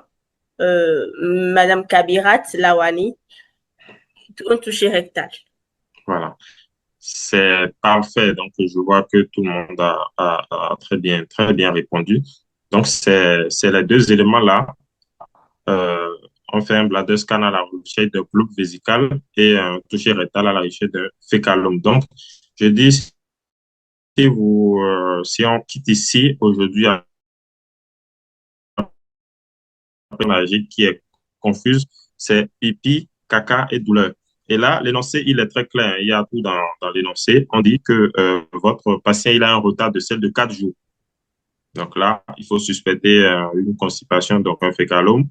Et en bas, on vous dit dans l'examen que l'abdomen est souple mais sensible en hypogase. Donc, il faut aller rechercher une rétention aiguë d'urine. Donc, les deux éléments à faire, c'est notre bladder scan, si on l'a bien entendu à disposition, et c'est le toucher rectal pour éliminer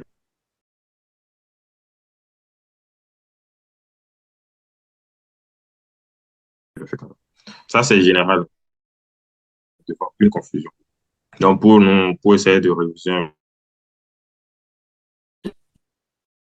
D'accord. Donc, oui, docteur.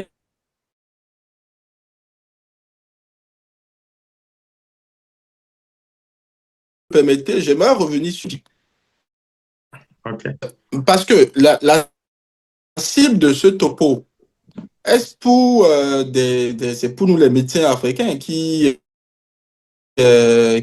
consomment, au contact, on va dire tous les jours Oui. aussi de personnes âgées, si je ne m'abuse. Le bladder scan, quand vous dites ça, par exemple, je ne pense pas que ce soit accessible voilà, dans la plupart de nos structures de périphérie en Afrique. Quel autre, voilà, sur le plan clinique, pour rechercher ce globe vésical, si ce n'est pas le bladder scan, si on n'a pas le bladder scan? Donc, avant de connaître le bladder scan, la définition du globe, le globe, il est clinique. Hein. Donc, vous avez à l'inspection une voussure hypogastrique, vous avez votre palpation, la rénitence, vous avez votre euh, sémate à la percussion. Voilà. Donc, le diagnostic du globe, si vous n'avez pas les moyens, c'est de le poser à la clinique. Mais malheureusement, vous ne pouvez pas quantifier parce que les indications, c'est 500 cc dans la vessie ou s'il y en a une certaine quantité en post mictionnel. Donc, voilà, vous pouvez vous aider de la clinique pour poser ce diagnostic-là.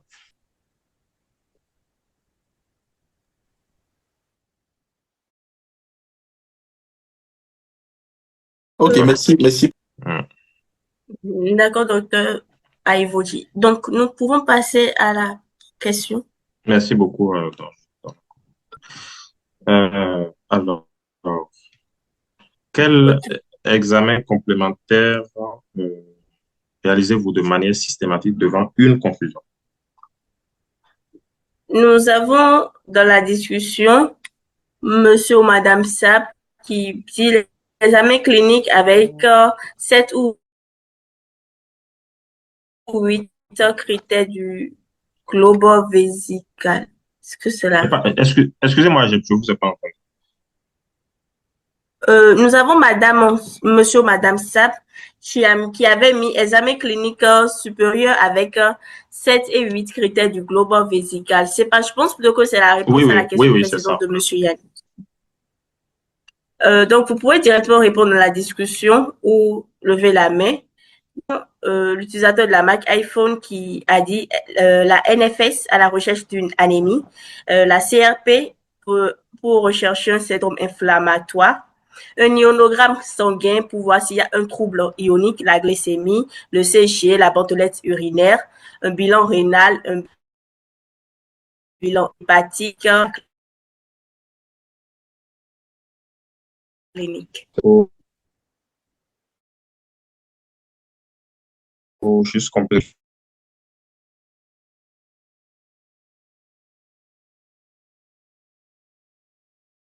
Il ne faut pas l'oublier. Et si on a un syndrome inflammatoire, la CRP, l'ionogramme, la glycémie, le CG, dans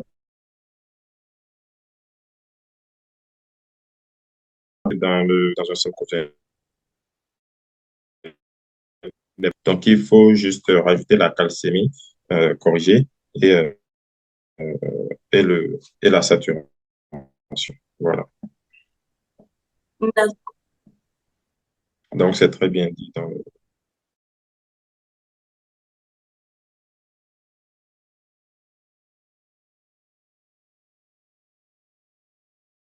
C'était de savoir quels examens réalisez-vous de façon systématique devant un syndrome confusionnel et pas devant ce cas clinique. Donc, c'est la subtilité.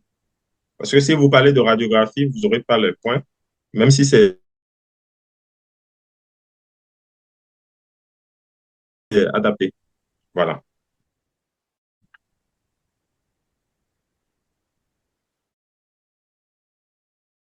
Ok.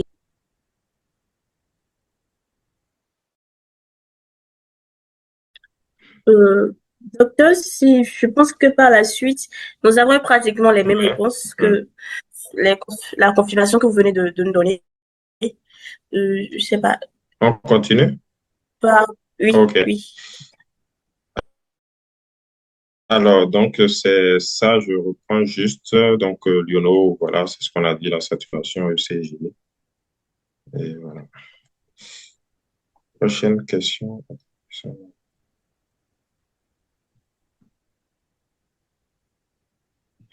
Alors, et le scanner cérébral. C'est quoi la place du scanner? Attendez, je vais un tout.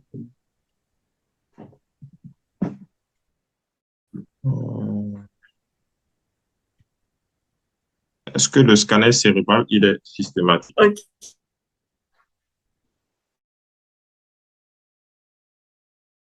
Ou le faisons également en même temps.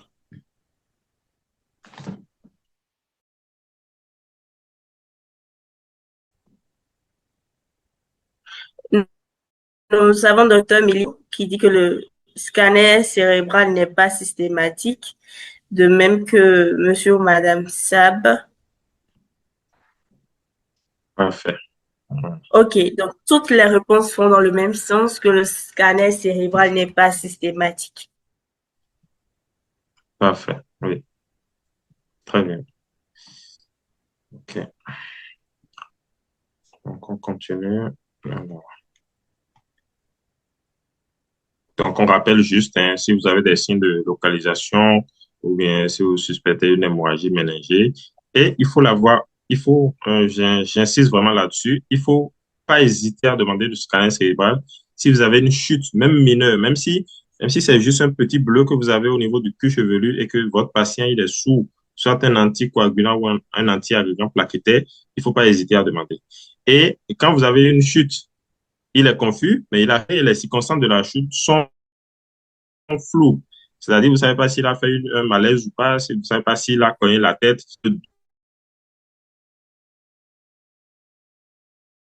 Je ne sais pas si...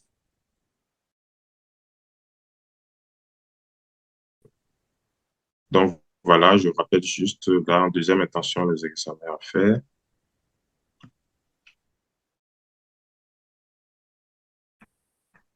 Avantage de cette agitation.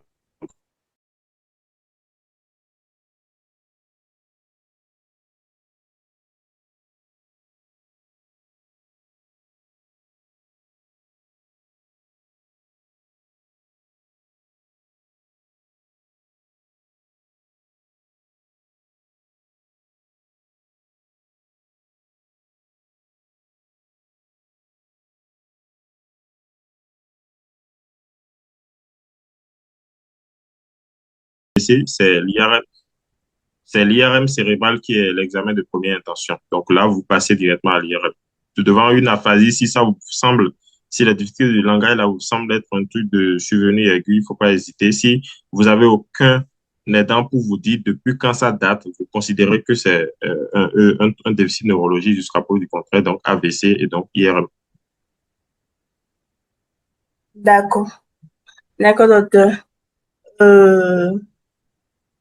Alors, que pouvez-vous proposer comme prise en charge médicamenteuse et non médicamenteuse devant cette agitation?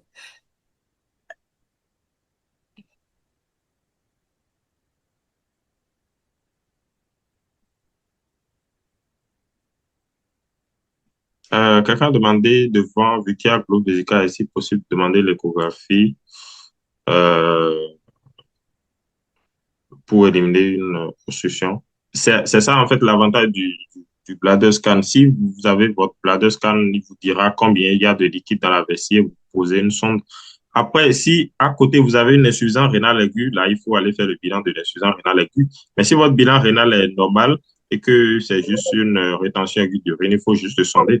Si à côté il a une insuffisance rénale aiguë, là, il faut faire le bilan de l'insuffisance rénale aiguë. Et donc, votre échographie sera justifiée. Différents résultats complémentaires, vous concluez à une infection urinaire basse et une hyponatrémie à 124 millimoles par litre. La fille de la patiente est très étonnée par le changement de comportement de sa mère. Donc, après votre évaluation et les examens complémentaires, parce que jusque-là, on n'avait pas les examens complémentaires, on dit qu'on conclut à une infection urinaire basse et à une hyponatrémie à 124. Et que la fille de la patiente, elle est très étonnée par le changement de comportement de sa mère. Quel mécanisme d'hyponatrémie évoquez-vous? Dans ce contexte-là, je vais revenir rapidement sur l'énoncé pour que vous l'ayez sous les yeux. Donc, voilà ce qu'elle a comme traitement. Et on retrouve une hyponatrémie. Quels sont les mécanismes d'hyponatrémie? Nous avons Dr Yannick qui a mis hyponatrémie par SIADH.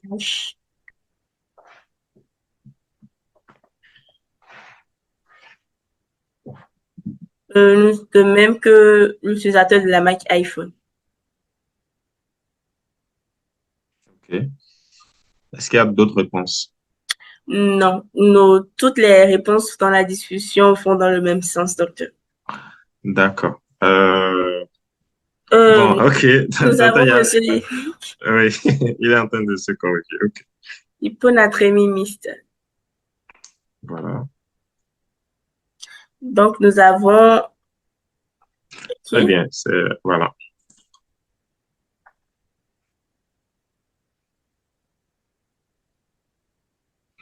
Très bien. Parfait, c'est ça. Donc, c'est bien les deux, hein. Il faut faire attention. D'accord. OK. Donc, on va continuer. Alors, donc chez cette mamie qui a des diurétiques thiazidiques, donc elle va nous faire une hyponatrémie donc de déplétion. Donc, son secteur extracellulaire donc, sera déshydraté. Donc, vous avez une hyponatrémie de déplétion. Et elle a de fluoxétine qui est un inhibiteur sélectif de la recapture de la sérotonine qui peut donner un SIADH, donc auquel cas le secteur extracellulaire qui sera euvolémique. Et donc là, je vous ai remis c'est tiré du collège des anciens de néphro et ça permet de s'orienter devant les hyponatrémies. Donc, les plus fréquents, oubliez la case de gauche. Donc, les plus fréquents, c'est lorsque vous avez une hyponatrémie vraie, vous faites votre osmolarité urinaire. Il faut évaluer le secteur extracellulaire. Donc, en général, il est soit augmenté. Donc là, les étiologies sont simples, hein, décompression cardiaque, cirrhose, tout ce qui est néphropathie. Et où il est normal. Donc là, il faut penser à un SIADH. Et pour aboutir à un diagnostic de SIADH, on rappelle le syndrome inapproprié d'hormones antidiurétiques. Donc, faut faire il y a la natriurése qui est supérieure à 30 et il faut pouvoir éliminer une hypothyroïdie, un hypocortisolisme.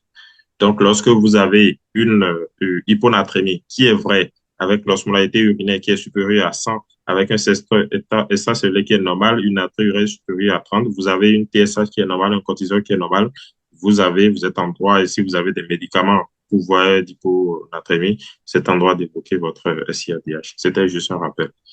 On continue. Donc, proposer une explication simple à l'aide d'un modèle.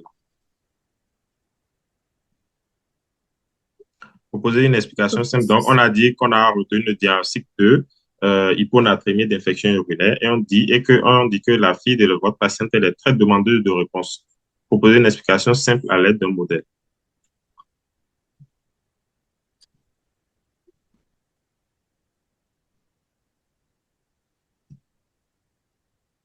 Ok.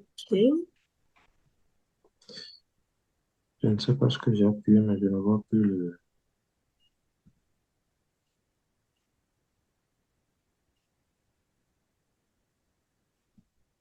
Euh, nous voyons toujours votre écran par ici, Vous docteur. voyez mon écran? Oui, toujours. OK. Donc, nous, par rapport à la question de une explication simple à l'aide d'un modèle, évidemment, nous n'avons pas encore de réponse dans la discussion ni de main levée. OK. Moi, je ne vois plus le Zoom. Ou bien vous allez arrêter le partage et repartager. Euh, Ah, c'est bon, ça. OK. Nous avons Monsieur Yannick qui dit modèle de bouchon. Très bien. C'est l'unique réponse que nous avons pour le moment. Oui, c'est parfait. On va avancer si vous êtes d'accord. Oui, oui, docteur. Euh, Donc, c'est bien ça le modèle de bouchon. Donc, pour l'appliquer à notre cas clinique, donc le 3 en fait, qui est l'événement aigu, on est d'accord, en fait, ce que le tableau clinique, c'est on est devant une confusion dans sa forme hyperactive, dont les étiologies, c'est infection urinaire basse et hyponatrémie.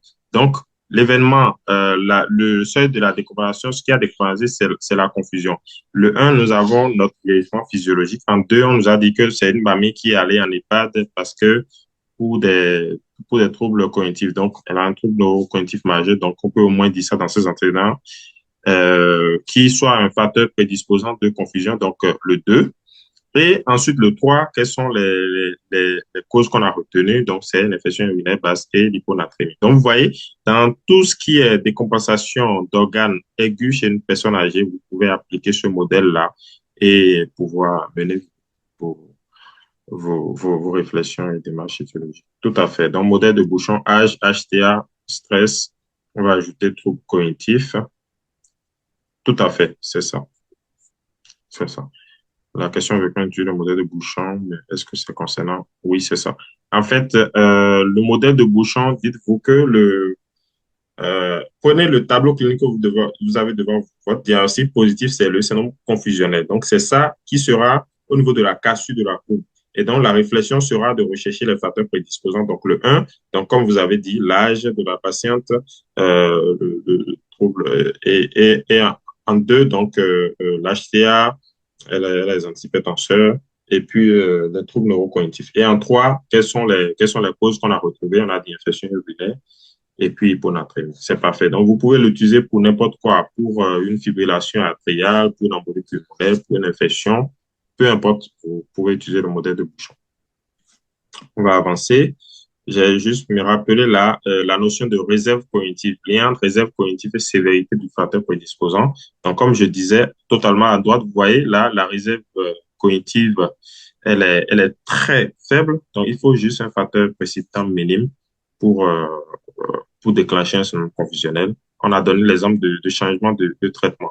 Vous voyez, donc la modification seulement de la posologie d'un traitement peut faire décompenser une personne âgée qui a une réserve cognitive qui est très basse. Mais à gauche, vous voyez, la réserve cognitive, elle est énorme et donc il faut un facteur précipitant important comme un AVC pour entraîner une confusion. On avance. Les questions, on a fini le cas clinique. Les questions isolées pour finir.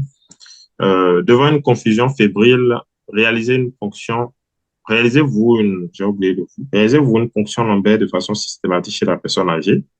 Sinon, énumérez les situations où une fonction lombaire semble nécessaire. C'est juste un rappel. Euh,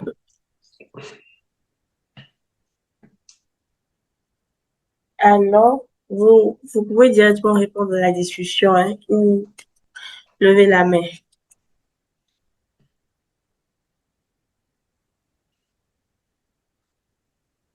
Hmm. Nous avons Madame Kabirat. Non, parce que la fièvre sans étiologie après scanner. OK. Non, mais si la fièvre est sans étiologie après scanner, oui. Docteur Milly Mouno, non, toujours. Euh, Monsieur Yassine, non, sauf en cas de fièvre persistante inexpliquée ou d'irritation méningée. Très bien, c'est parfait. On continue. Oui. Alors, donc, euh, donc c'est ça, la ponction lombaire doit être envisagée chez un patient avec confusion fébrile, mais n'est pas un examen de première intention, sauf en cas donc, de syndrome méningé ou suspicion d'hémorragie méningée, ou fièvre sans autre point d'appel infectieux, ou en deuxième intention en cas de premier bilan négatif et persistance du syndrome confusionnel. Voilà. Est-ce que vous réalisez un EEG de façon systématique, un électroencéphalogramme? Non. Nous avons l'utilisateur de la McIPhone qui dit que non. OK. Très Monsieur bien, Sab, non également. c'est parfait. Non. OK, Donc, la majeure. oui, très bien. C'est non. C'est un cas de confusion. Si vous suspectez une confusion post-critique ou votre premier bilan étiologique il est négatif et vous voulez quand même éliminer une épilepsie infraclinique. Est-ce que vous réalisez un ECG de façon systématique? Oui.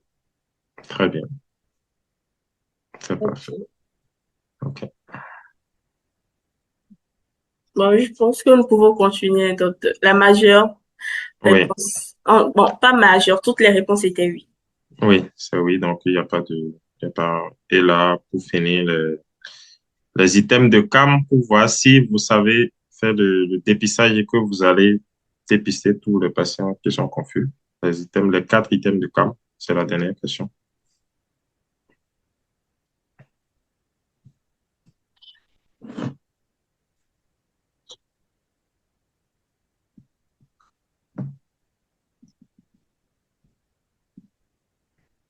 OK. Quels sont les 4 items de l'échelle de CAM?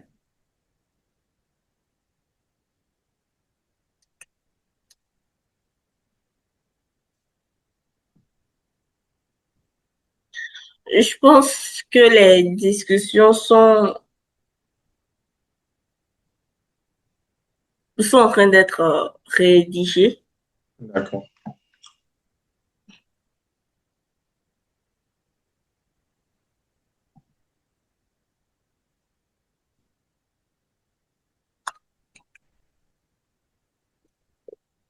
Justement, nous avons Monsieur Yannick qui dit critère 1 plus 2 plus 3 ou 4. Début aigu, fluctuation de l'évolution pour le 1. Le 2, trouble de l'attention. 3, désorganisation du cours de la pensée et du langage. 4, atteinte de la vigilance. C'est Nous parfait. avons MAM qui dit fluctuation, début aigu, vigilance, désorientation. OK.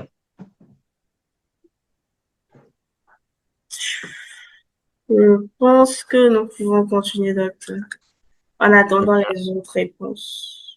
Oui, c'est déjà dit, hein. Merci de votre participation et de votre attention. D'accord.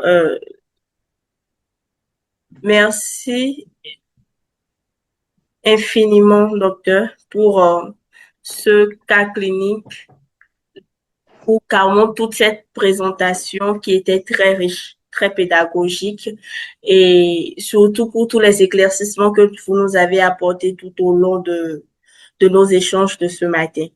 Nous allons à présent passer la parole au docteur Nicanor. Docteur Nicanor, vous avez la parole.